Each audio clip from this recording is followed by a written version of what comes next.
She was 6 years old, alone in a warehouse in Seoul for 3 days with no food, no water, and nothing but a crayon drawing pressed against her chest. And when the most feared crime boss in the city finally found her, blood on his hands, gun in his grip, eyes that had buried his daughter just hours before, she did not scream. She looked up at this terrifying man in the dark and whispered 7 words that stopped him cold. Can I call you Dada? Stay with me. Because what this little Ethiopian girl did not know, what makes this story almost impossible to believe, is that she had been best friends with his daughter. The daughter he had just put in the ground that same night. And the drawing she was clutching? His dead daughter drew it, the week before she died. But before we continue, kindly hit the subscribe button and tell us where you are watching from. The rain fell on Seoul like it had somewhere to be. It hammered the stone. It swallowed the streetlights whole. It drowned out everything. The distant traffic, the idle chatter of late-night vendors shutting down their stalls, the sound of a father's heart cracking open for the very last time. Kwon Ji-hoon stood at the graveside with a small blood-stained teddy bear in his hands.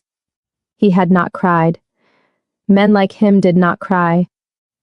Men like him had not cried in so long they had forgotten what it felt like, forgotten they had tear ducts at all, forgotten there was anything left in them soft enough to break. And then his daughter's casket disappeared beneath the earth, and he remembered. He remembered every bedtime story he had told with the lights off because she was scared of the dark. Every Sunday morning she had crawled into his bed at 5 a.m. and pressed her cold little feet against his legs, and he had pretended to be annoyed.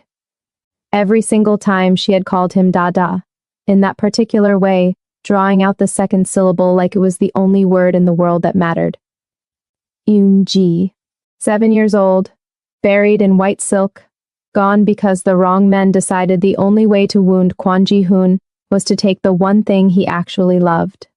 He set the teddy bear on top of the fresh soil. Then he straightened his jacket, buttoned it closed, and turned away from the grave with the flattest, most terrifying expression his lieutenants had ever seen on his face. Not grief, not rage, nothing. That was the part that made his men flinch. Lee Sang-min, his second, his most loyal, stepped toward him with an umbrella. Ji-hoon walked past him without a word, into the waiting car, into the dark, into whatever came next. Sang-min watched the car pull away and whispered to no one in particular, God help whoever ordered that hit. 3. The Gangnam warehouse sat at the end of a dead street. Every light inside it wrong, too bright, too frantic.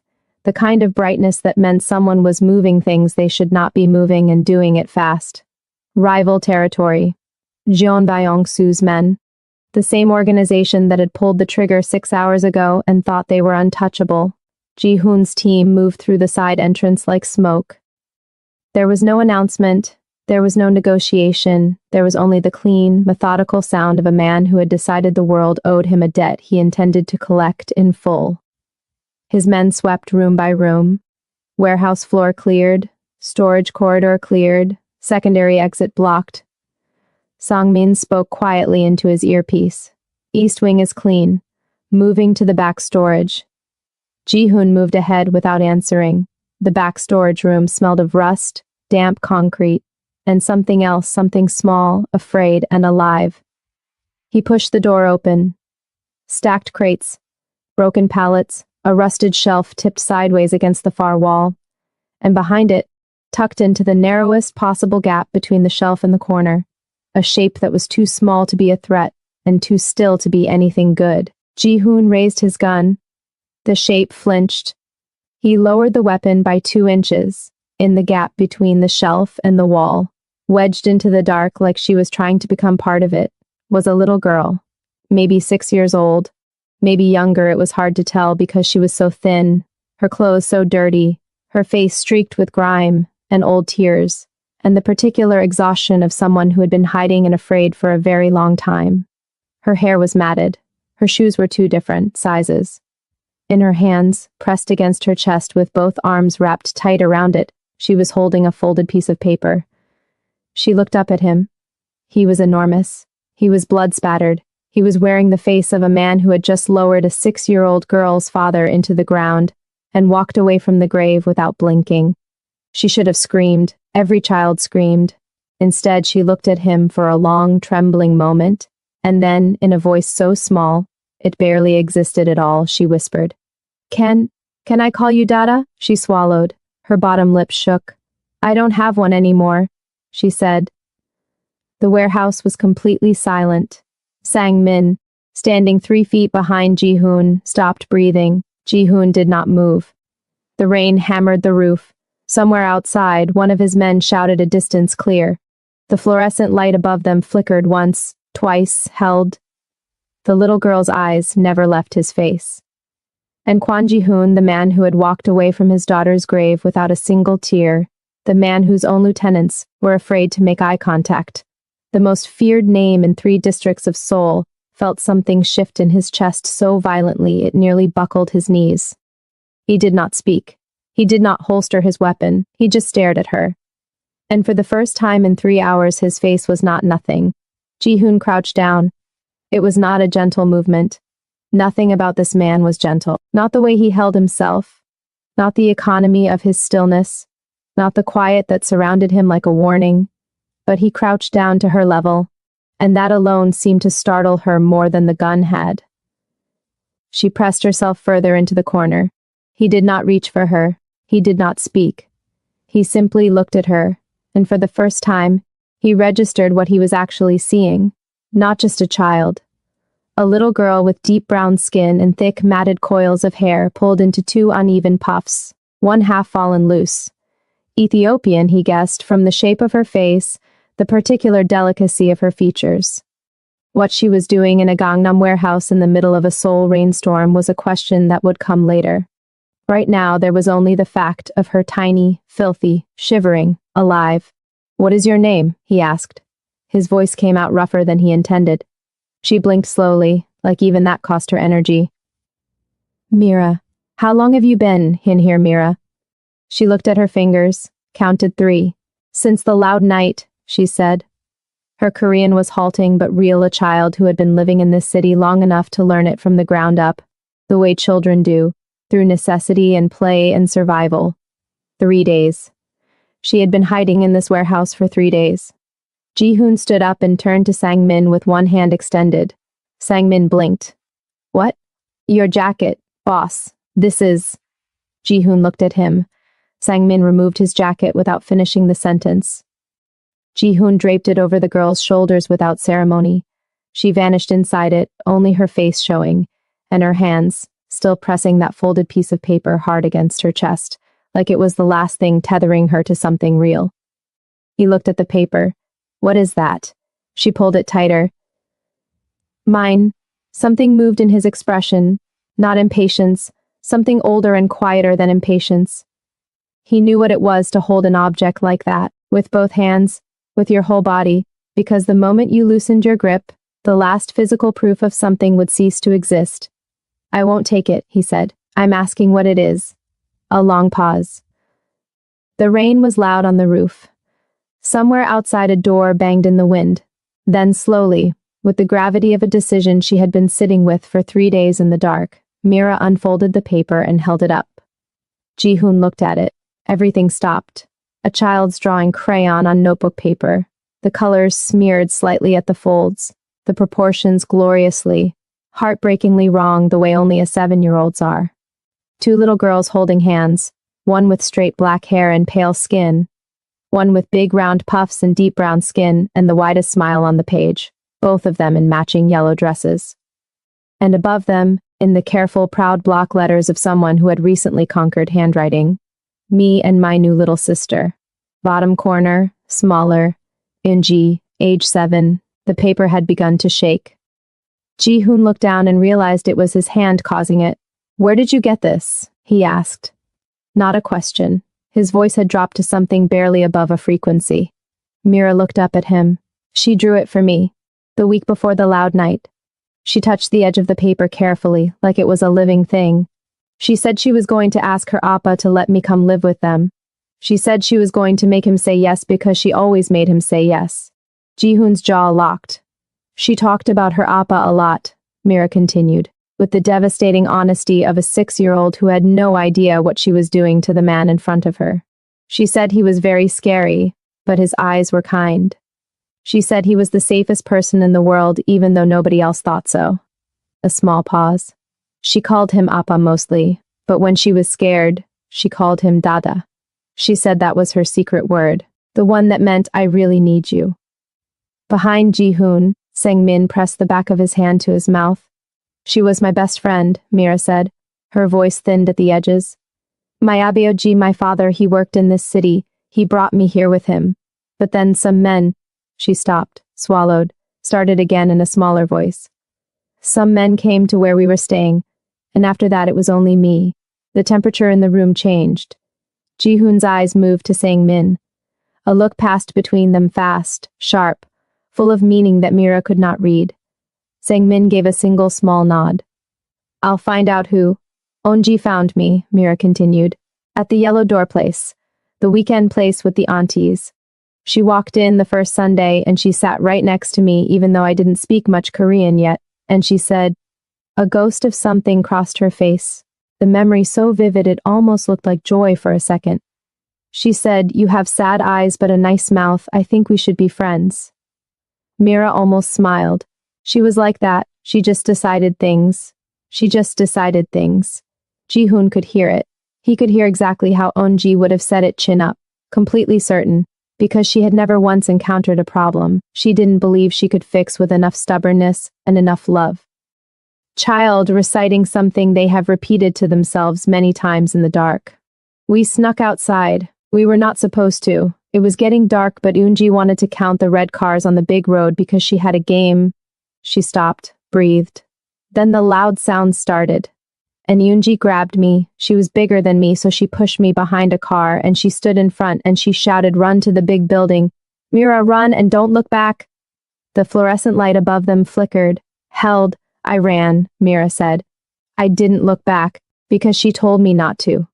But when I came back, she couldn't finish that sentence. She didn't need to. She looked at me, Mira whispered. And she said, tell my appa I love him. Tell him I was not scared. Tell him his eyes are kind. The silence that followed had weight to it. Ji-hoon had spent 3 hours constructing a war out of the space where his grief should have been. He had planned routes. He had assigned targets. He had walked away from the grave with a flat face and cold hands and the absolute certainty that action was the only language available to him now. Tell him I was not scared. She had known. Somehow, at 7 years old, in the worst moment, she had known exactly what her father would torture himself with.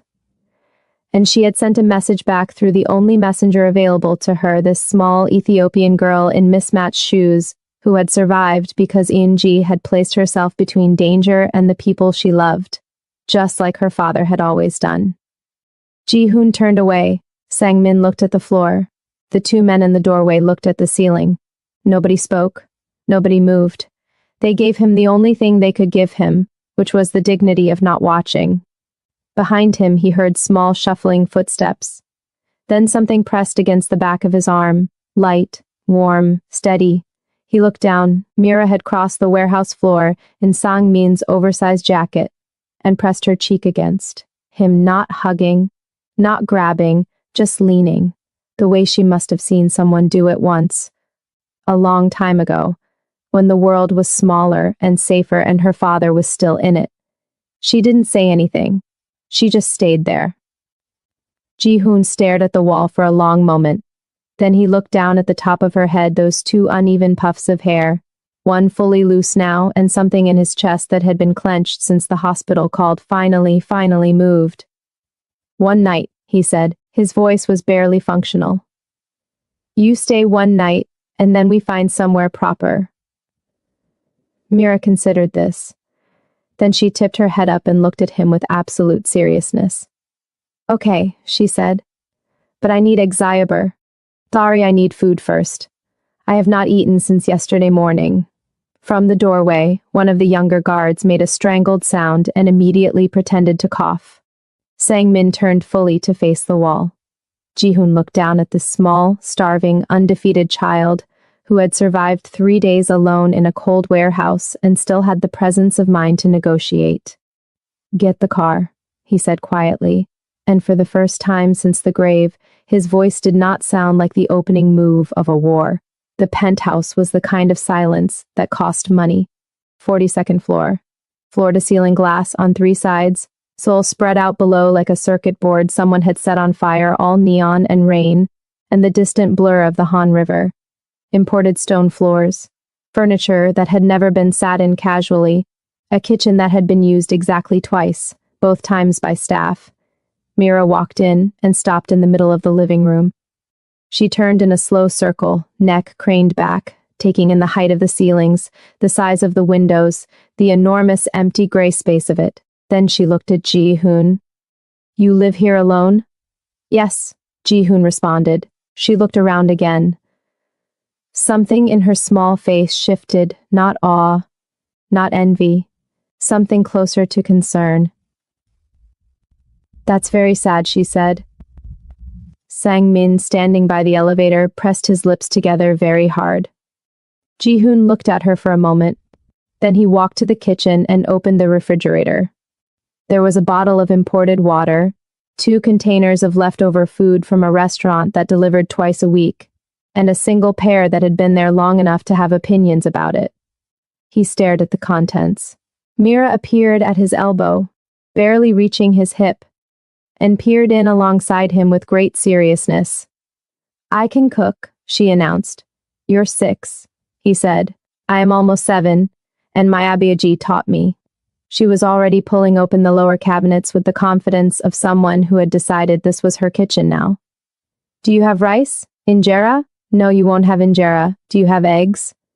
"Mira," Ji-hoon called. "Ramyeon."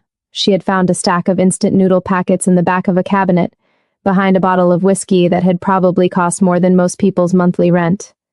She emerged holding 2 packets above her head like trophies. "I know how to make this. Eun-ji showed me." Ji-hoon looked at the ramyeon packets, then at her. "Sit down," he said. "I'll make it." "You don't know how. I know how to make ramyeon."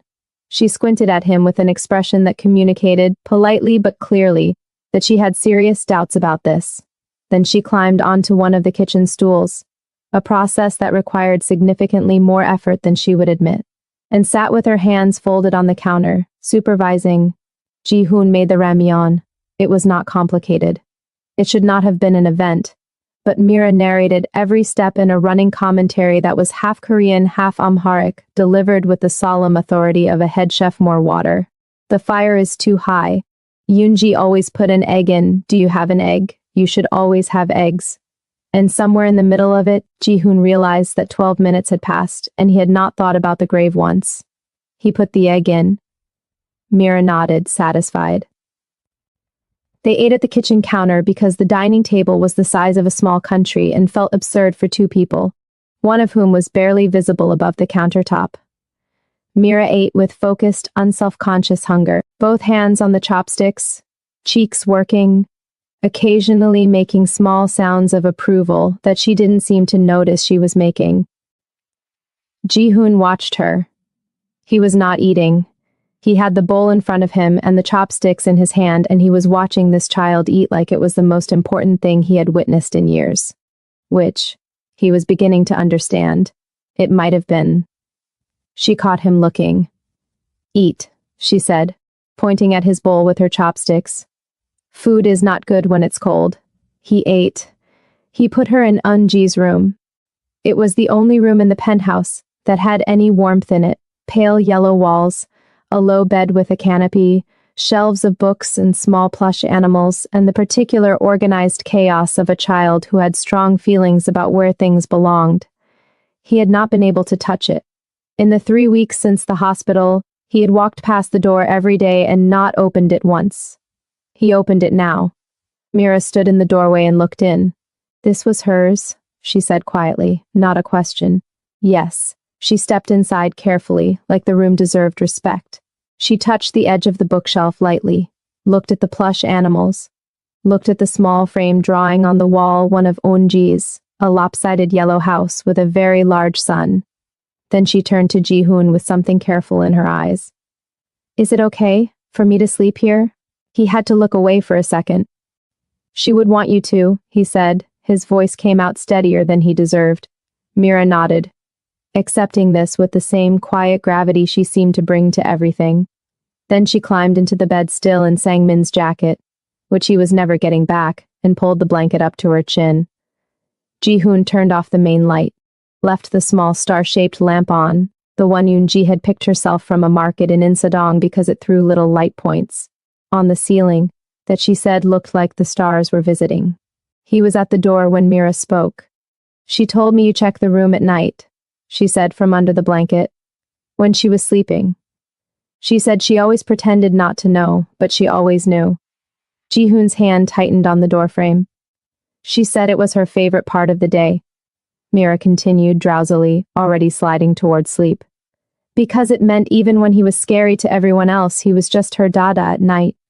He stood in the doorway for a long time after she fell asleep. He stood there quietly, waiting as her breathing gradually slowed and deepened. After a moment, she made a small sound and turned over, her hair gently spreading across the pillow like a dark halo. He turned off the star lamp last. By morning, the penthouse had changed. He could not have explained how. Precisely, the furniture was in the same place. The stone floors were still cold. The city was still gray and wet below the windows. But there were small shoes by the front door that were not his. There was a handprint on the kitchen counter from where she had leaned to look at something. There was a folded drawing on the coffee table. She had found crayons in Eunji's room, and apparently felt the living room walls had been blank long enough. He picked up the drawing, 2 figures. One very tall, one very small. The tall one had what was either a very severe expression or a mustache. He chose to believe it was a severe expression. The small one had 2 enormous puffs of hair and was holding the tall one's hand. Below them, in large uneven letters, working through a language that was not her first. Dada and Mira. Ji-hoon sat down on his very expensive, never casually sat-in sofa. He sat there for a while. Sang-min arrived at 9 with 3 lieutenants and a briefing folder and found his boss sitting on the sofa staring at a crayon drawing. He set the folder on the table. Ji-hoon did not look up. The Jeon hit, Sang-min said carefully. We have a window this weekend. Clean entry, confirmed location, minimal. Push it. Sang-min paused. Boss, push it 2 weeks. The 3 lieutenants exchanged a look that they immediately regretted, because Ji-hoon looked up at exactly the wrong moment, and each of them found something urgent to study in a different direction. She needs a doctor first, Ji-hoon said, as if this explained everything, which to him apparently it did. And clothes, and her hair. He paused. Someone needs to do something about her hair. Find someone who knows how.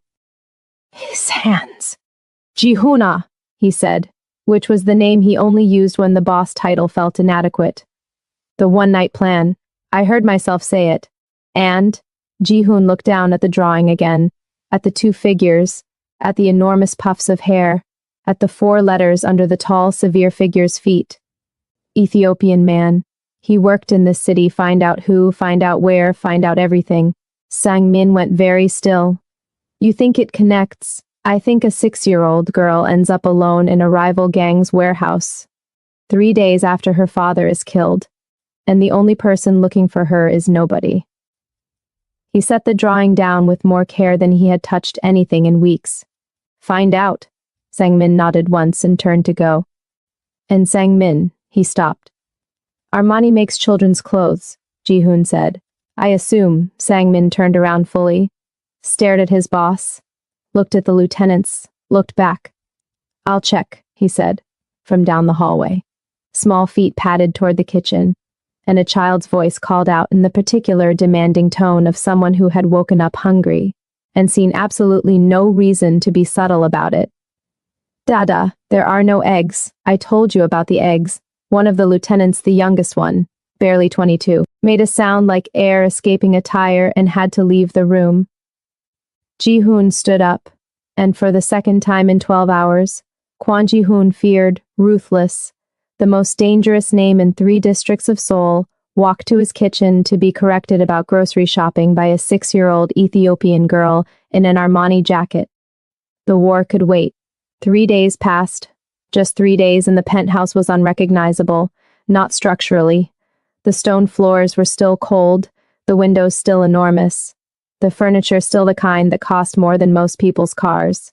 But there were crayon drawings on the refrigerator now, held up with magnets that Mira had found in a kitchen drawer and deployed without asking.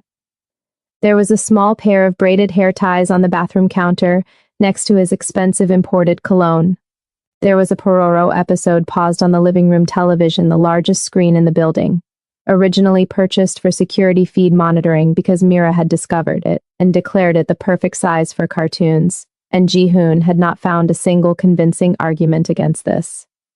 He had also, at some point in the last 72 hours, learned the names of every character in Pororo. He would take this secret to his grave. The doctor came on the second morning, a quiet, discreet woman that Sang-min trusted and confirmed what Ji-hoon had already read in the hollows of Mira's cheeks, and the way she ate like every meal might be her last. Mild malnutrition, a chest that needed watching, nothing that consistent food, warmth, and rest would not fix.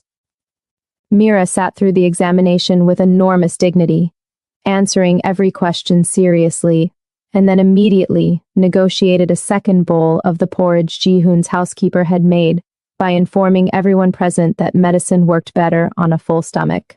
Nobody had the medical knowledge to disprove this. She got the second bowl.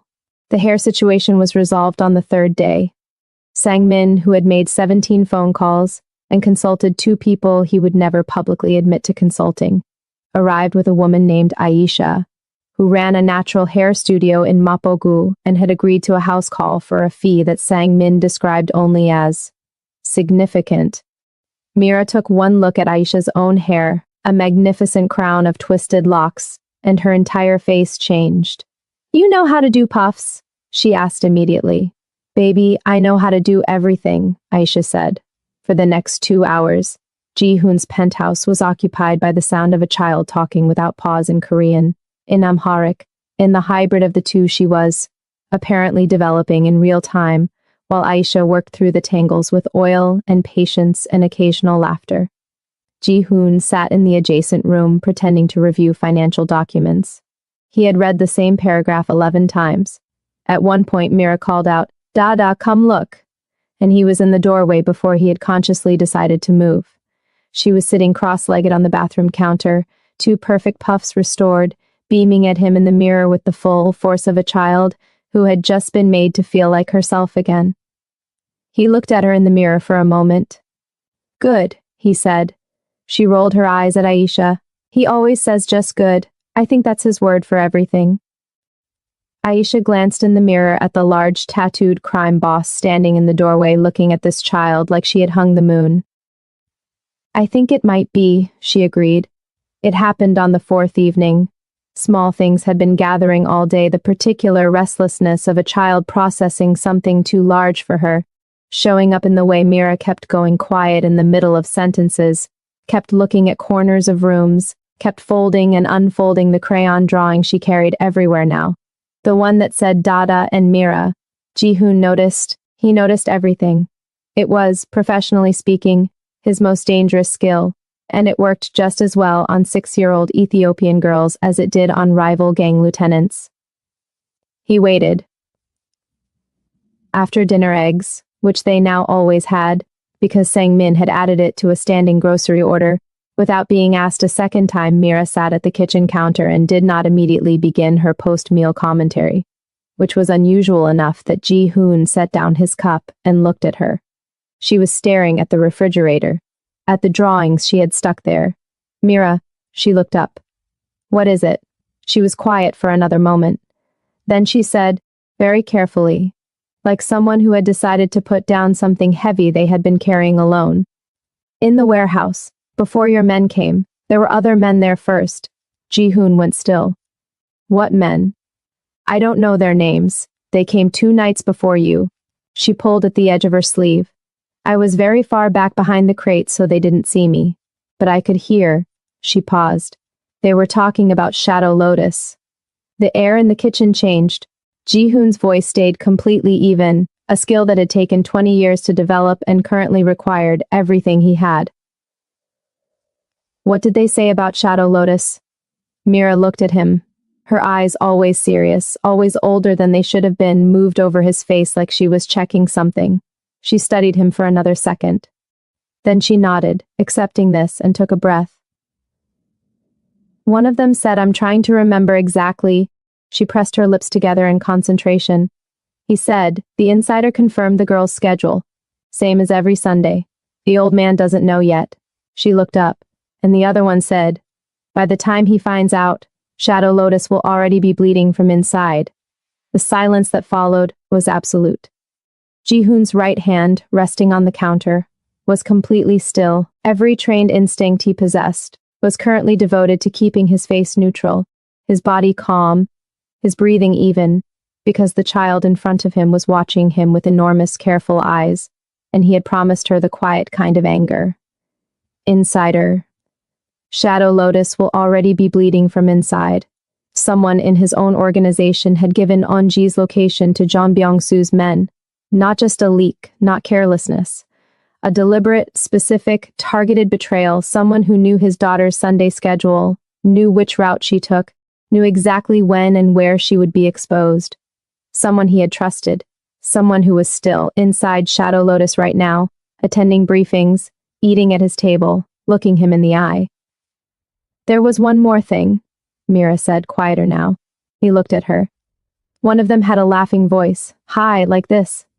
She demonstrated a reedy, slightly breathless laugh that was so specific, so precisely imitated, that it could only have come from a real memory. And the other one said his name, when they were leaving. She paused. He called him Ryu. The name landed like a stone dropped into deep water. Ji-hoon heard it, processed it, felt it travel through him with the particular coldness of something that explained too much too fast all the small wrong things that had not added up, the gaps in intelligence that should not have been gaps, the one person in his inner circle who had been present for every relevant briefing and whose loyalty Ji-hoon had never once questioned because the man had been beside him for 15 years. Park Ryu, 40 years old, calm-voiced, meticulous, godfather to Eun-ji at her naming ceremony. Ji-hoon stood up from the counter very slowly. "Dada," he stopped. Mira had slid off her stool and was standing in front of him, and she did something then that she had never done before. She reached up and took his hand in both of hers, her small dark fingers wrapping around two of his, holding on with the focused grip of a child who understood, instinctively, that the person in front of her was standing at the edge of something. "I know what that face means," she said. "My Abeoji made that face once, before he went somewhere and didn't come back." The sentence hit him squarely in the chest. He looked down at her. "I'm not going anywhere," he said. "You promise?" The word sat between them. Simple, devastating, the kind of word that men in his world did not use because promises in this life had a way of becoming graves. He had spent 15 years refusing to make them. He looked at this small girl, Ethiopian, fatherless, survivor, carrying Eun-ji's last words and a crayon drawing, and the single piece of information that had just rewritten everything, and he thought about what it cost her to ask. "I promise," he said. Mira held his hand for another moment. Then she nodded, satisfied, with the air of someone who had just secured a binding legal contract. "Okay," she said. "Then you can go do your scary thing. But come back." She let go of his hand and climbed back onto the stool, and picked up her spoon and finished her eggs with complete composure, as if she had not just single-handedly dismantled the most dangerous question in Seoul, and handed him the answer wrapped in the small, careful voice of a child who had learned to be brave because there was no other option. Ji-hoon watched her for 3 seconds. Then he walked to the hallway and called Sang-min. When Sang-min picked up, Ji-hoon said only 4 words, in the flat, precise tone that his second-in-command had learned over 15 years, meant the world was about to rearrange itself. "Find everything on Ryu." A pause. "Boss Park Ryu?" Sang-min stuttered. "Everything. Tonight." Ji-hoon said. He hung up, stood in the hallway for a moment, looked back through the doorway at Mira, who was now examining her empty bowl and strongly considering whether to request a third serving. She looked up, caught him watching, and pointed at the bowl with her spoon. "There are no more eggs either," she said. "We need to talk about the shopping again." And somewhere beneath the ice, the rage, and the 15-year betrayal burning through his chest, Kwon Ji-hoon felt something shift in his expression, something that, had anyone been close enough and brave enough to notice, might have resembled a smile. Sang-min called back at 2 a.m. Ji-hoon was awake. He had not tried to sleep. He had sat in the living room in the dark with the city burning silently. 42 floors below him and Mira's crayon drawing on the coffee table in front of him, waiting for the phone to ring the way a man waits for a verdict he already knows is guilty. He picked up before the second ring. Sang-min's voice on the other end was the specific flat tone he only used when what he had found was worse than what he had been looking for. "Talk," Ji-hoon said. He took a breath. "Then, Ryu has been on Jeon Byung-soo's payroll for 8 months. Separate account, routed through a shell company in Busan. Small enough amounts to avoid pattern flags. Consistent enough to be a salary." There was a pause. "He's been feeding them everything, rotes, safe house rotations, meeting schedules." Another pause, heavier than the others. "Yoonji's Sunday schedule." Ji-hoon said nothing. "There's more," Sang-min said. "Tell me." "The Ethiopian man, Mira's father, his name was Tades Bekele. Engineer. Legitimate work visa, 18 months in Seoul, subcontracted to a logistics company in Mapogu." The sound of papers. "The logistics company is a front. Shell ownership traces back 4 layers and lands on." There was a pause that lasted exactly long enough for Ji-hoon to already know the answer. Jeon Byung-soo. The city below the window went on burning. Indifferent. "Tades found something," Sang-min continued. "We don't have everything. Yet. But based on the financial trail he was handling freight manifests, he would have seen the real cargo." He started asking questions he wasn't supposed to ask. 2 weeks later, he was dead. The papers again. Ruled a street robbery, nobody looked twice. He was foreign, he was alone, and nobody was looking for the truth. Ji-hoon stood up from the sofa.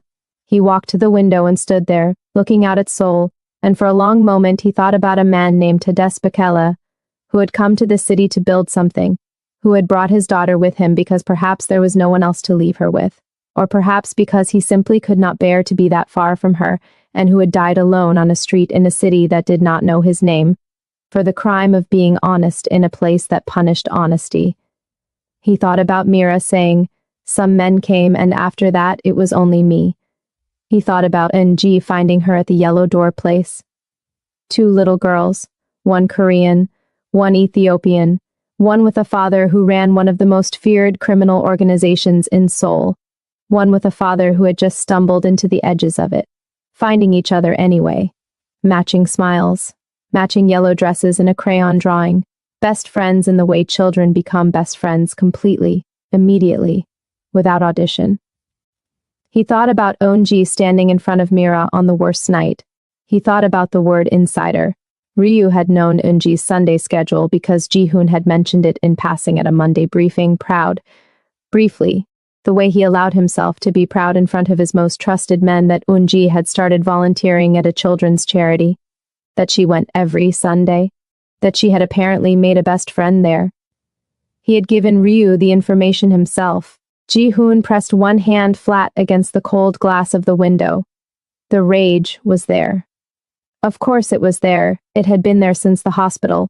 A dark, massive thing living in the center of him that he had been feeding with planning and strategy and forward motion. But it was different now. It had a shape now, a name. And underneath it, deeper than the rage, was something that felt almost like the specific grief of a man who understood that the person who destroyed his world had been standing beside him at the funeral. "Where is he now?" Ji-hoon said. "Ryu is in Busan. He went down yesterday, said it was a supplier meeting. I think he knows we're close." There was a pause. "Or he thinks you're still too broken to move. He's about to learn the difference." "Ji-hoon," Sang-min's voice shifted, lost the operational tone, became the voice of the man who had known him since they were both 23 and stupid and trying not to die. What about the girl?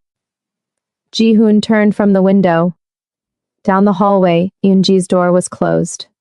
Behind it, Mira was asleep, probably still clutching the crayon drawing, the star lamp off because she had told him gravely on the second night that she was almost 7 and did not need it, and then asked him 3 minutes later if he could leave it on just a little bit.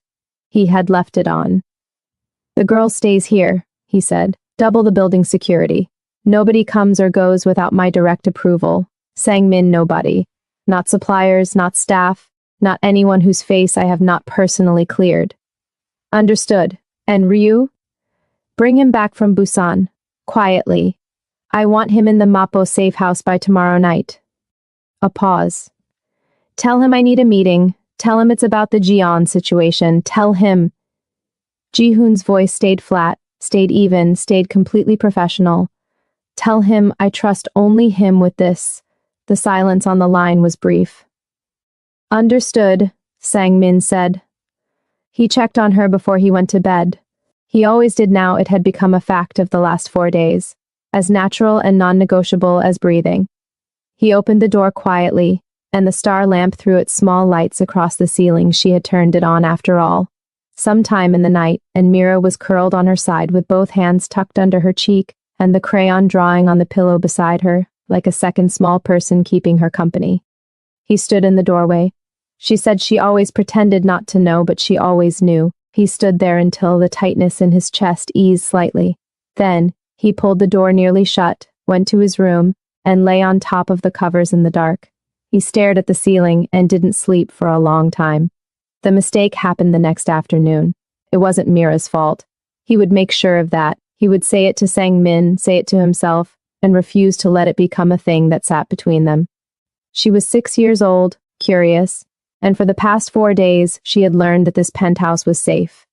She had learned that the big, scary man with the kind eyes kept his promises, and that the world inside these walls was different from the one outside.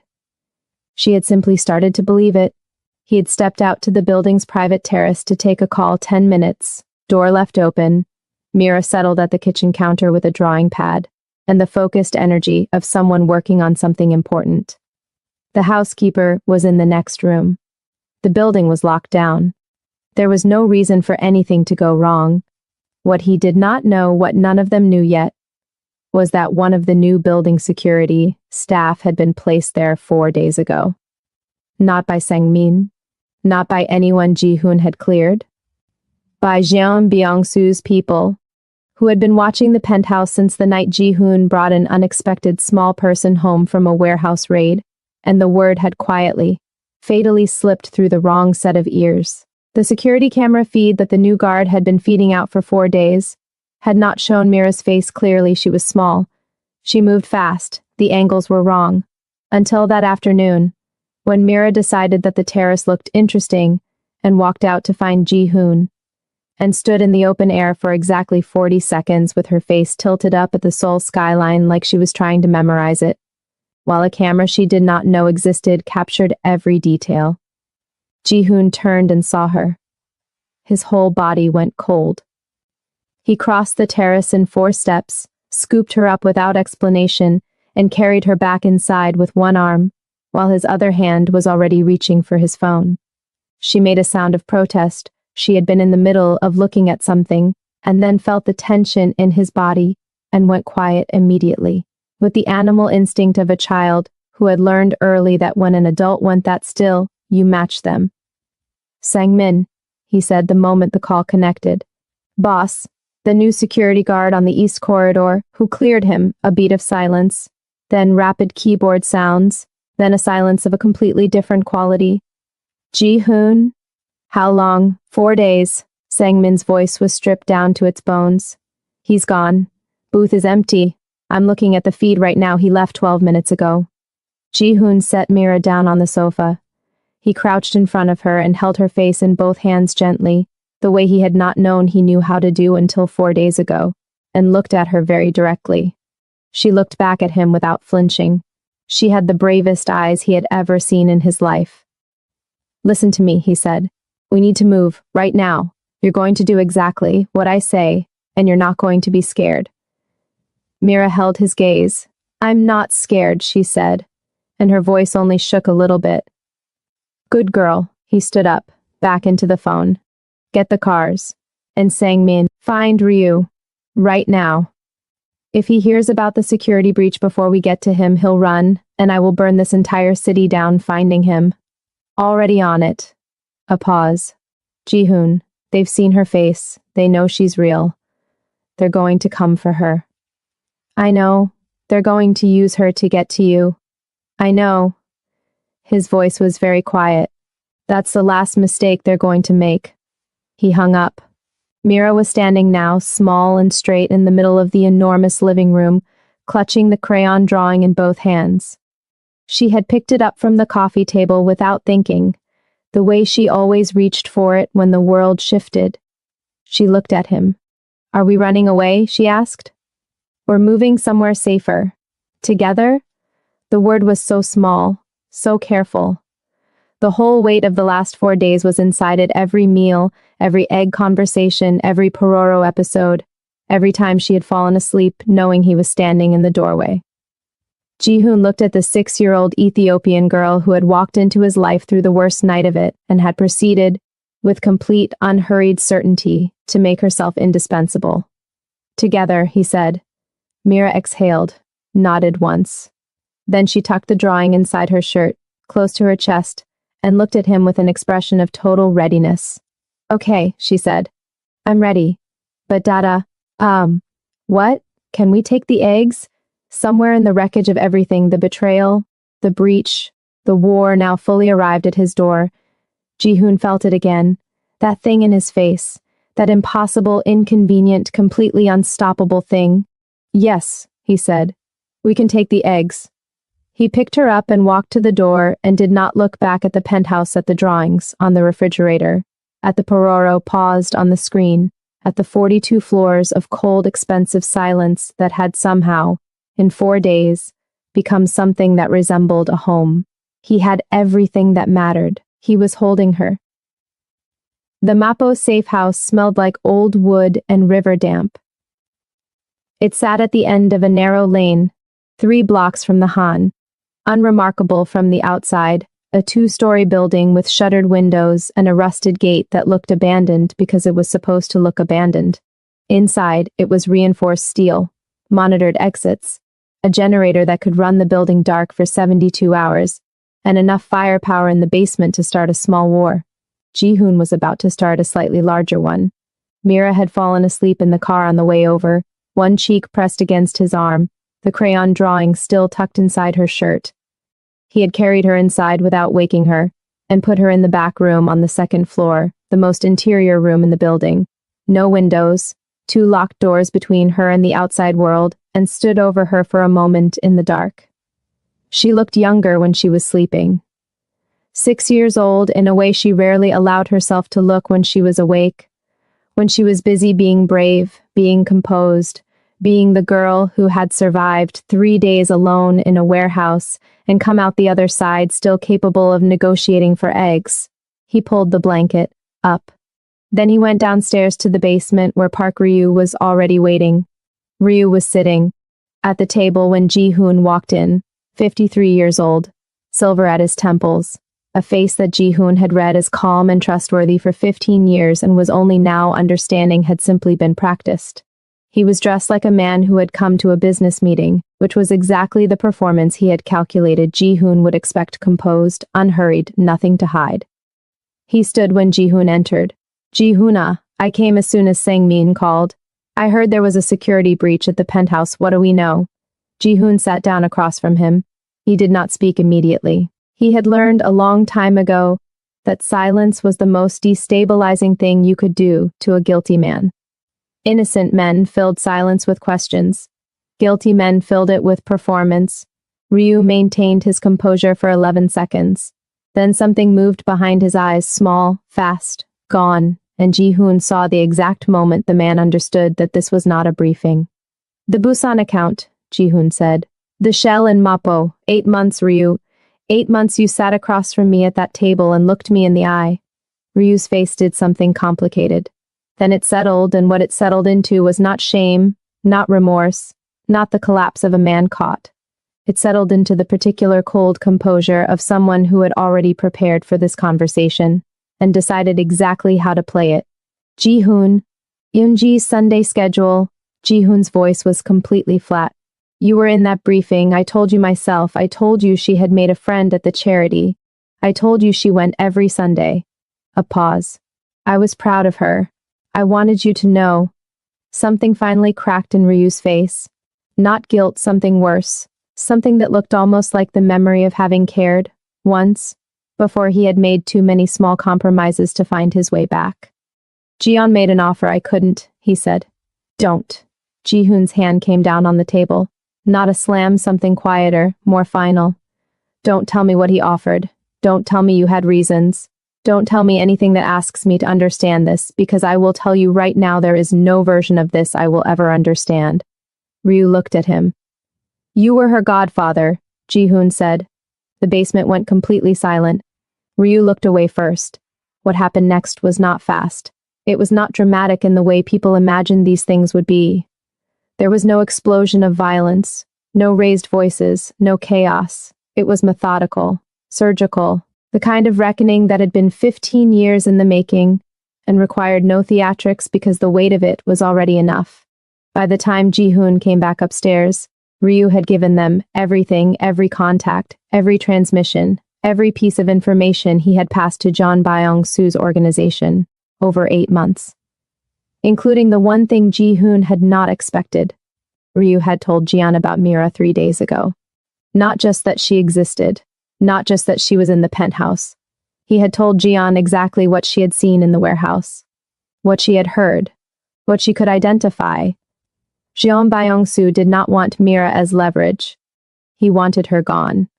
Sang-min was waiting at the top of the basement stairs. One look at Ji-hoon's face told him everything he needed to know about what had happened in the basement. He had worked beside this man for 17 years, and he had seen that expression exactly twice before, and both times it had preceded something that was still discussed in certain circles of Seoul, in hushed tones. Talk, Ji-hoon said. Jiyeon has a team moving. We picked up chatter 20 minutes ago. 6 men, 2 vehicles. They have the safe house location. Sang-min's jaw was tight. Ryu must have transmitted before he came in. Ji-hoon processed this without breaking stride, moving through the safe house to the security station, where 3 of his men were monitoring feeds. How long? 20 minutes, maybe less. Get Mira out. To where? If they have this location, they may have. There's a secondary site in Yongsan, Aisha. He was already at the monitors, reading the camera feeds, with the fast systematic sweep of someone who had spent 20 years learning to see threats before they materialized. Call Aisha. She doesn't exist in any of our records. Ryu had no way to flag her. Take Mira there. Sang-min hesitated. One beat the hesitation of a man who had something to say, and was deciding whether to say it.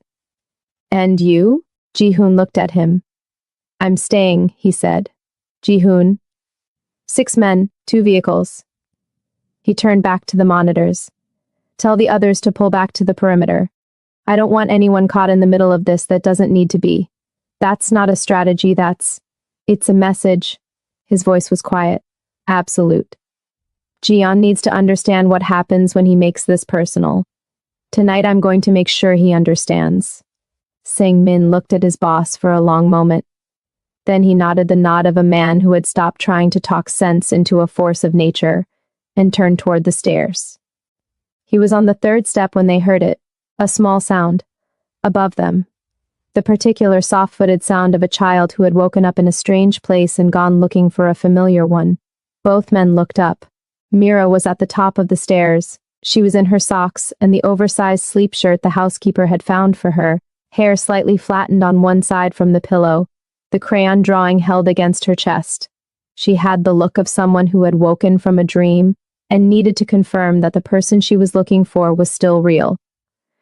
She found Ji-hoon's face in the room below, and her shoulders dropped with relief. I woke up, she said simply, as if this explained everything. I see that. Ji-hoon's voice did the thing it only did for her, lost its operational edge, became something entirely different. Go back to the room, Mira. Sang-min is going to take you somewhere. She looked at Sang-min, then back at Ji-hoon. Where are you going? I have something to do here. Her eyes moved across the room, across the monitors, across the faces of the men stationed at the doors who were trying to look like nothing was happening, and failing completely. Mira was 6 years old, and she had spent enough time in enough wrong places to know what a room full of people preparing for something looked like. Are the bad men coming? She asked. Ji-hoon came to the foot of the stairs. He looked up at her. Yes, he said, because he did not lie to her. He had decided that on the first night, without even articulating it, this child had been lied to by the world enough times. He would not be one more person who told her everything was fine when it wasn't. Mira absorbed this. Her fingers tightened on the drawing. Then I'm staying with you, she said. You promised. Her voice was very small and very firm. You said together, in the penthouse. You said together. The room was quiet. Ji-hoon held her gaze. This child, this impossible, stubborn, brave, infuriating child, who quoted his own words back to him with the precision of a lawyer, and the eyes of someone who understood, on a level that went below language, what it meant to watch someone you loved walk toward danger and be told to go the other way. Turned around. He understood, looking at her now, that she would not do it again. Not for anything. He climbed 3 steps, sat down on the stairs so they were level, looked at her directly. I need you to go with Sang-min, he said. Not because I'm leaving you, because I need to know you're safe so I can do what I need to do. Do you understand the difference? Her bottom lip pressed tight. If I know you're safe, he continued, I can fight. If I don't know if I'm worried about you, then I can't. And these men coming here tonight, Mira, they are coming because of what you heard, which means you are the most important person in this building and I need you protected. She looked at him for a long, searching moment. You'll come after? She asked. I will come after, he responded. You promise? Like a real promise, not a maybe promise. Like a real promise, she studied his face. Every line of it, the way she had studied it the first night in the warehouse, when she had decided, with 6-year-old certainty, that this terrifying blood-spattered man had kind eyes. Then she leaned forward and pressed her forehead against his, a gesture so instinctive, so purely a child reaching for the person who had become her safe place, that the youngest of Ji-hoon's men at the door had to look at the ceiling. Okay, she whispered. But come back or I'll be very angry. He almost smiled. I know. She pulled back, looked at him one more second. Then she turned to Sang-min with total composure, drawing tucked against her chest, and said, I need my shoes. They're by the back door. Sang-min exhaled. I'll get them. They were gone in 4 minutes. Ji-hoon watched the car pull away on the monitor and then turned to face the room, his men, his building, the 6 vehicles on the outer camera feeds that had just turned into the far end of the lane. He rolled up his sleeves. Positions, he said. What happened in the next 22 minutes was not something that would appear in any police report. The CCTV on the lane had already been looped by one of Ji-hoon's tech people. The building's soundproofing was significant.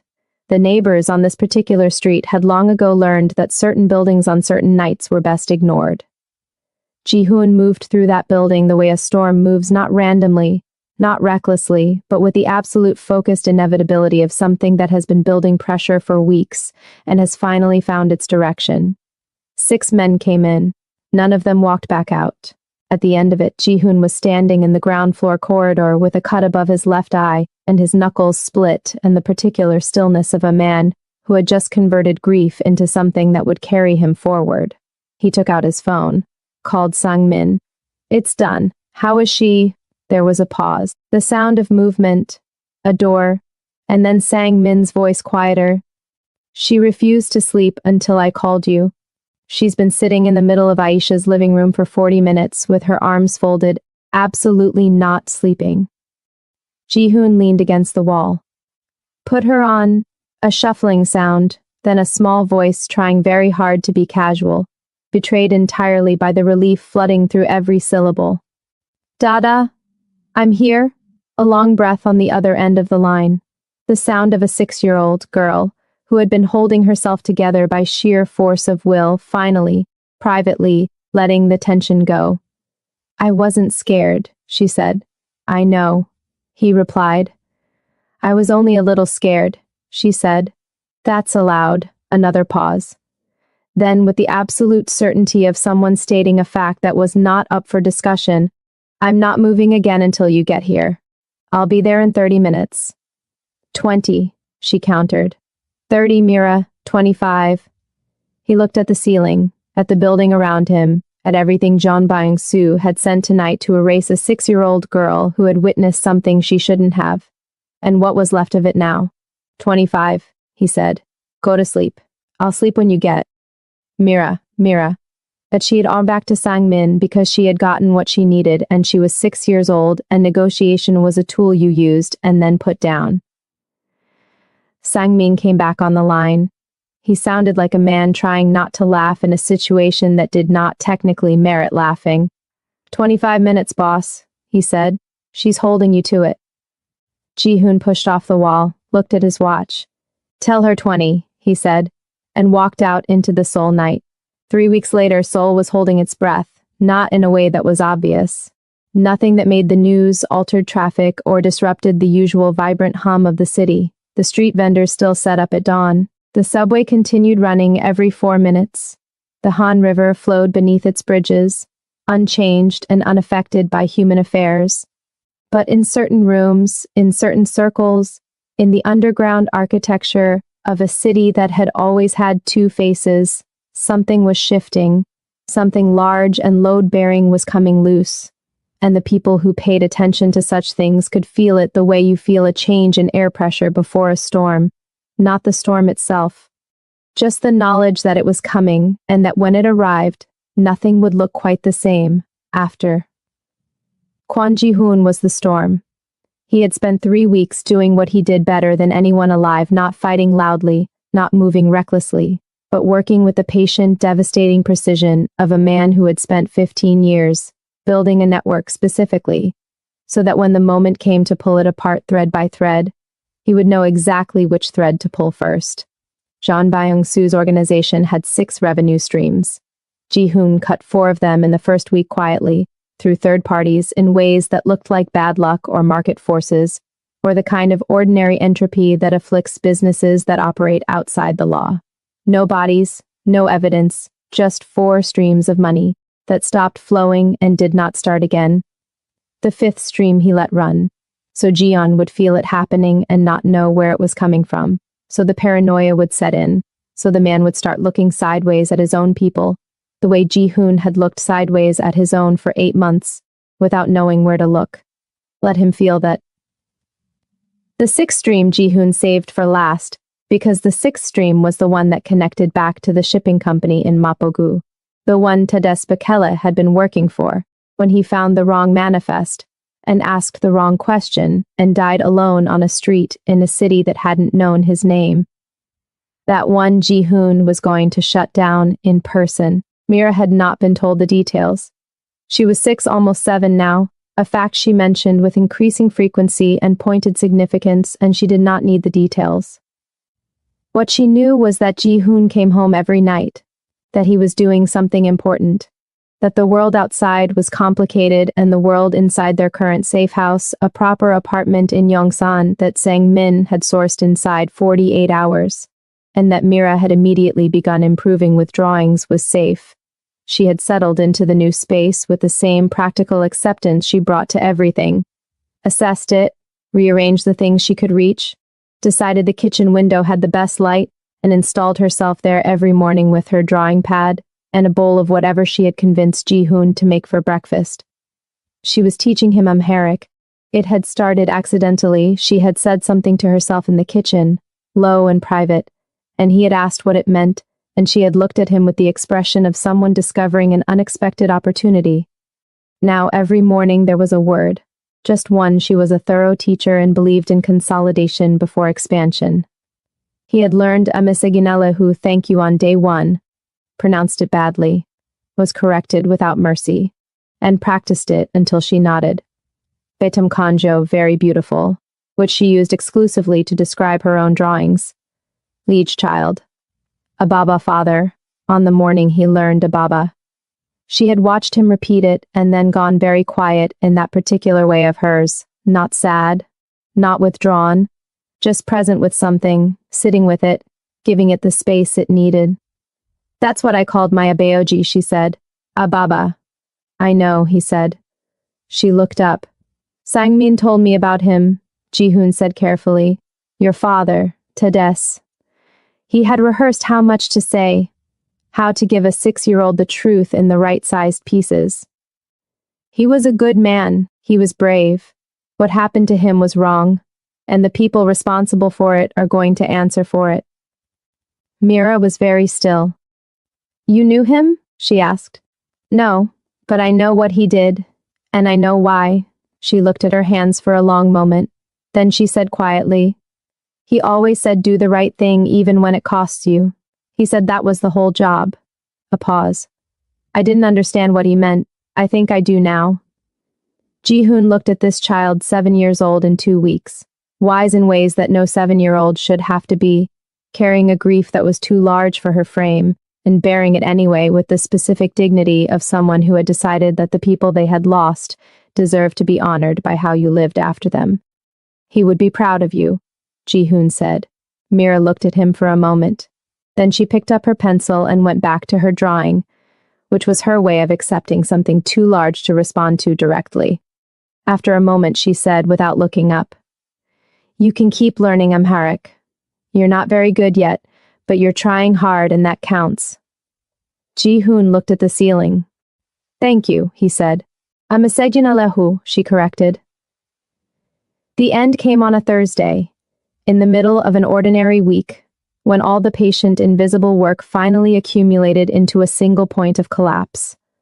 Jung Byung-soo made a mistake. Cornered men always did, with 4 revenue streams gone, and his organization hemorrhaging trust from the inside. Jihoon had spent the 3rd week ensuring that the right rumors reached the right ears, that Jeon's own lieutenants started questioning whether the boss who had ordered a hit on a 7-year-old girl and then sent men after a 6-year-old orphan was someone worth dying for. Jeon did what frightened powerful men always did. He moved and pulled his remaining operation to a single location. He was brave. What happened to him was wrong, and the people responsible for it are going to answer for it. Mira was very still. You knew him? She asked. No, but I know what he did, and I know why. She looked at her hands for a long moment. Then she said quietly, he always said do the right thing even when it costs you. He said that was the whole job. A pause. I didn't understand what he meant. I think I do now. Jihoon looked at this child 7 years old in 2 weeks, wise in ways that no 7-year-old should have to be, carrying a grief that was too large for her frame, and bearing it anyway, with the specific dignity of someone who had decided that the people they had lost deserved to be honored by how you lived after them. He would be proud of you, Jihoon said. Mira looked at him for a moment. Then she picked up her pencil and went back to her drawing, which was her way of accepting something too large to respond to directly. After a moment she said, without looking up, you can keep learning Amharic. You're not very good yet, but you're trying hard and that counts. Jihoon looked at the ceiling. Thank you, he said. Amasegin alahu, she corrected. The end came on a Thursday, in the middle of an ordinary week, when all the patient invisible work finally accumulated into a single point of collapse. Jung Byung-soo made a mistake. Cornered men always did. With 4 revenue streams gone, and his organization hemorrhaging trust from the inside, Jihoon had spent the 3rd week ensuring that the right rumors reached the right ears. That Jeon's own lieutenants started questioning whether the boss who had ordered a hit on a 7-year-old girl and then sent men after a 6-year-old orphan was someone worth dying for. Jeon did what frightened powerful men always did. He moved and pulled his remaining operation to a single location, the top floor of a privately owned building near Namsan Tower. Chosen because it had one entrance and visibility in all directions, and because cornered men always believed that height was the same as safety. Jihoon let him get comfortable there for exactly 48 hours. Then he went. The building near, Namsan, at 11 p.m., was all shadow and altitude soul spread in every direction below. The tower itself lit against the dark sky like something that had decided to stay standing out of pure stubbornness. Ji-hoon took the stairs, not because the elevator wasn't working, because he had 16 floors to think, and he wanted to arrive at the top having made every decision already, leaving nothing to the heat of the moment. He had spent 20 years learning that heat was the enemy of outcome, that rage felt like power but acted like sabotage, and that the coldest version of himself had always been the most effective. Tonight he needed to be colder than he had ever been. Because tonight he was doing this for Onji, for Tadessa Bekele, for a 6-year-old girl who had spent 3 days alone in a warehouse and still found it in herself to reach for someone. And those reasons deserved precision. They deserved intention. They deserved something that would last. He came through the stairwell door on the 16th floor and moved through what remained of Jean Byung-soo's inner circle with the systematic efficiency of a man solving a problem he had already solved in his head 12 times. His men came up from below. Sang-min's team locked the exits.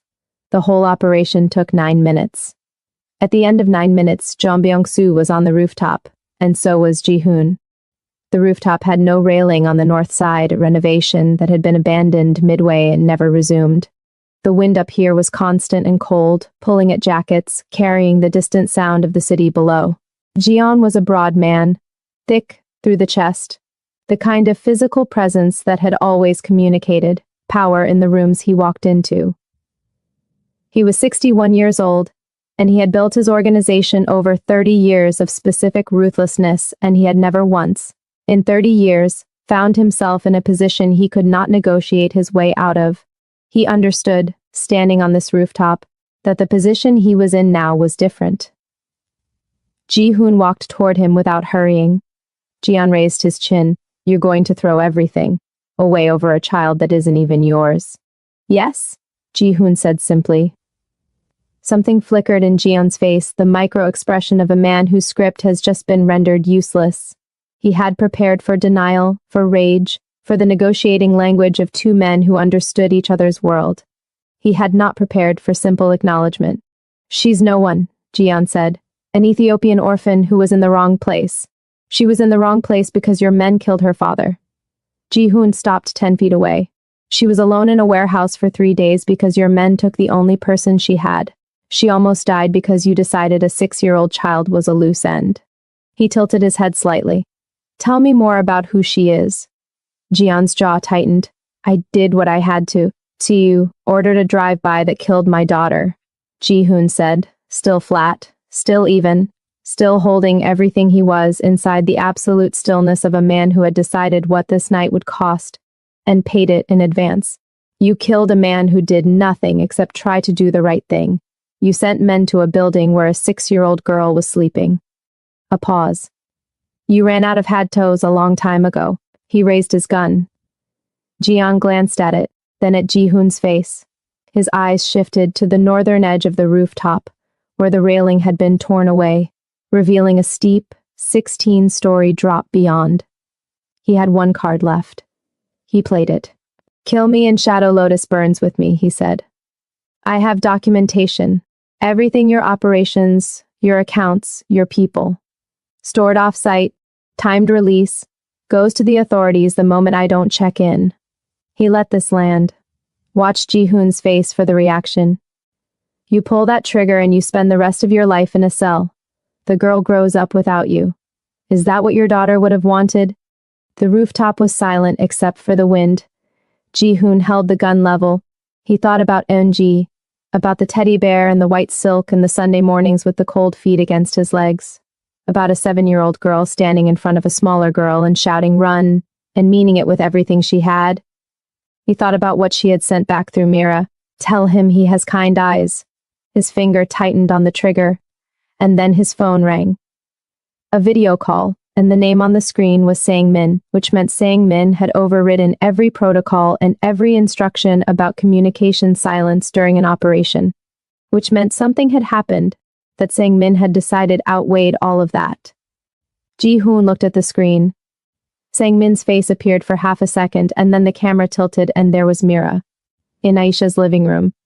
Sitting cross-legged on the sofa in her sleep shirt, both hands wrapped around the phone, looking directly into the camera with an expression that meant she had been awake this entire time and had decided she was done waiting. She looked at him, at whatever she could read in the pixels of his face, in the wind behind him, in the quality of the silence, and she understood immediately, with the terrifying perceptiveness of a child who had spent her whole life learning to read rooms, exactly where he was and what he was about to do. Her face did something, and then she said 7 words, in the small, direct voice of a 6-year-old girl who had decided that the situation called for the most important thing she knew how to say. Dada, she said, you have kind eyes. The rooftop stopped. Ji-hoon stood completely still. Eunji's words echoed in Mira's voice, cutting through the stillness of the Seoul rooftop at 11 p.m. The man stood at the precise edge of who he had been for 20 years and who he had become in the past 4 weeks. A gun rested in his hand, a choice stretched before him, and on the phone screen in front of him, a little girl watched, her gaze fixed on his face as if the entire world depended on what she saw there. She said, you have kind eyes. Jiyeon said something. Ji-hoon did not hear it. He heard Eunji in the back of a car counting red ones. He heard her cold feet against his legs at 5 a.m. He heard Dada in the way that meant, I really need you. He heard a 7-year-old girl push someone smaller behind a car and shout, run and mean it with everything. He heard Mira saying a baba over a breakfast bowl and going quiet. He heard himself saying, I promise on a staircase in Mapo. He lowered the gun, not slowly, not dramatically. He simply lowered it, the way you put down something you have been carrying too long, not because you have been defeated, but because you have finally understood what it weighs. Jiyeon blinked. You're letting me go, he said. Less a question than an attempt to believe it. No, Ji-hoon said, his voice steady. I'm choosing how this ends. He met Jiyeon's gaze, his expression devoid of hatred, mercy, or anything that could be mistaken for either just the absolute clear-eyed assessment of a man who had done the arithmetic and arrived at a different answer than the one he had come up here with. Your documentation goes nowhere, because by morning there will be nothing left for it to document. Shadow Lotus is done. I'm done. A pause. But you will stand before every person whose life you've destroyed, and you will answer for it. Not with a bullet, not on a rooftop, but in a room, with lawyers, a record, and your name attached to everything you've done, exposed in the light where it can't be hidden. Jiyeon stared at him. You'd rather I go to prison than die, he said slowly, like he was translating something from a language he didn't speak. I'd rather Mira grows up knowing that the man responsible for her father's death answered for it, Ji-hoon said, that it's on record, that it exists, that it can't be erased or rewritten or forgotten because someone decided a bullet was tidier. He held Jiyeon's gaze. She deserves that. Her father deserved that. He stepped back. Prosecutor on standby for a week. I was hoping we'd get here. You knew? I know you. A pause. She's looking at you, by the way. She hasn't blinked. Ji-hoon looked at the phone screen, at Mira, still cross-legged, still holding the phone with both hands, still watching his face with those enormous, careful eyes. Go to sleep, he said. Is it over? She asked. He gazed at the Seoul skyline, neon lights reflecting in the rain, the tower shining against the dark, and the Han River flowing quietly below, moving as it always had, steady, constant, and unbothered. It's over, he said. Mira looked at him for one more long moment, checking, confirming, running whatever internal verification process a 6-year-old runs when they need to know that the answer they are receiving is the real one. Then she nodded. Okay, she said. Amiseginallahu Dada, thank you. Ji-hoon looked at the phone screen. Betam Konjo, he said. Very beautiful. She had used it on her drawings. He was using it on her. She understood immediately. He could see it in her face, the way it shifted, the way she pressed her lips together to contain something, and then she lowered the phone, and the screen went dark. Ji-hoon stood on the rooftop for one more moment. Then he buttoned his jacket, put his phone in his pocket, and walked to the stairwell door. Behind him, his men moved toward Zhanbang Su, with zip ties and a prosecutor's contact number, and the end of 30 years. 1 year later. It was a Sunday. The cemetery outside Seoul was quiet, the kind of stillness that only autumn brings. Neither empty nor sorrowful, just peaceful. The trees were beginning to change color at the edges, and the air held the crisp chill of a season on the verge of shifting. Ji-hoon and Mira walked the path to Yoonji's grave together. Mira was 7 now. She had celebrated with a party that Aisha had organized, and Ji-hoon had stood in the middle of it, surrounded by 7-year-olds, streamers, and a cake shaped like a lion. Mira had chosen the lion cake herself, and no one in Ji-hoon's circle had dared to argue. She wore a yellow dress, the same shade as the one in the crayon drawing. She was carrying flowers, yellow ones, which she had selected herself at the market that morning with the focus of someone making an important decision. Ji-hoon walked beside her. He was not the same man who had stood at this grave a year ago with a flat face and cold hands and a war to build. He was not identical to the man who had walked into Aisha's living room at 1:15 a.m. to find a 6-year-old sitting cross-legged on a sofa, with her arms folded, refusing to sleep. He was still recognizably himself, still the silences, still the economy of expression, still the particular quality of stillness that had made men afraid of him for 2 decades. But there was something else in him now. Something that had grown in the space Mira had moved into without asking permission, the way plants grow in cracks, not despite the difficulty of the surface, but because of the light that found its way through. Shadow Lotus was gone, dismantled piece by piece over 3 months, not blown apart, but taken down the way you take down a building in the middle of a city, carefully, methodically, so the things around it stayed standing. The legitimate businesses remained. The people who had worked for him and wanted a different future had been helped toward one. The ones who hadn't, that was between them and whatever came next. Jean Byung-soo was in a courtroom. He had been for 6 months. The documentation he had threatened Ji-hoon with on the rooftop had become, with significant legal maneuvering and Sang-min's considerable organizational talent, the documentation that was dismantling him. Tades Bikela's name was on the record. His death was on the record. His daughter would know that it was on the record. Mira crouched at the grave and placed the yellow flowers carefully, not quickly, not perfunctorily, but with the same focused deliberateness she brought to everything that mattered. Then she sat back on her heels and looked at the stone. "Big sister," she said. "I came back. I said I would. The trees moved. The air was very still. Dada is different now," she continued, conversationally, the way she always spoke to Eunji, not like she was performing grief, but like she was genuinely catching up a friend on recent events. "He learned some Amharic. He's not very good, but he tries hard. I told him that counts." There was a pause. "He makes eggs now, properly. I taught him." She tilted her head. "He still watches too many security feeds, but Sang-min says that's permanent, so I'm leaving it." Ji-hoon, standing behind her, looked at the grave. He did not speak yet. He let her have her time. "I think about you every day," Mira said, quieter now. "I think about the fish braid, the red cars and the yellow door place. I think about you pushing me." Her voice thinned at the edges. "I used to feel bad about that. That you were in front and I was behind. Sang-min said you saved me. Dada said you made a choice." She looked at the stone. "I think you were just being you. You just decided things." A leaf came down from the nearest tree, landed at the base of the headstone. "I'm going to be okay," Mira said. Matter-of-factly, definitively.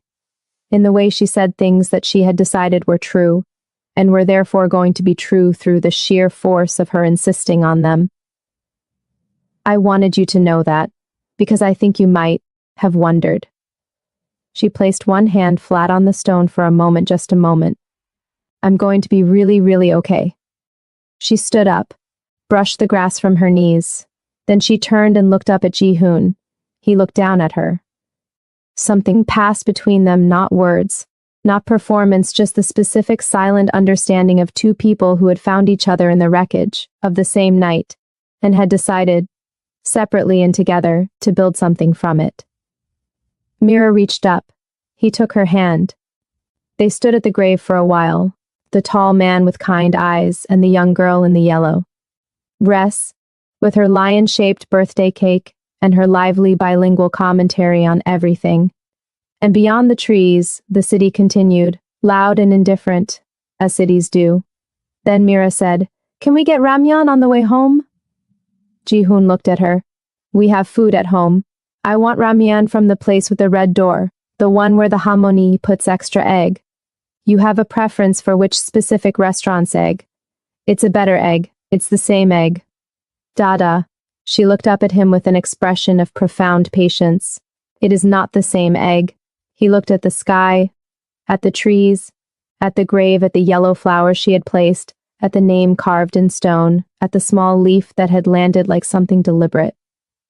He looked at Mira, at the girl who had been left alone in the dark and had survived it, who had carried a dead girl's last words across a warehouse and delivered them to the person who needed them most, who had called a stranger Dada before she knew his name and had been right about his eyes when everyone else was too afraid to look. "Fine," he said. "The red door place." Mira smiled. It was Onji's smile. He had thought so from the first night. He had not said it. He had carried it privately in the way he carried most things, wide, certain, and completely sure of itself. The smile of someone who had decided joy was available and was going to take it with both hands. He held her hand a little tighter.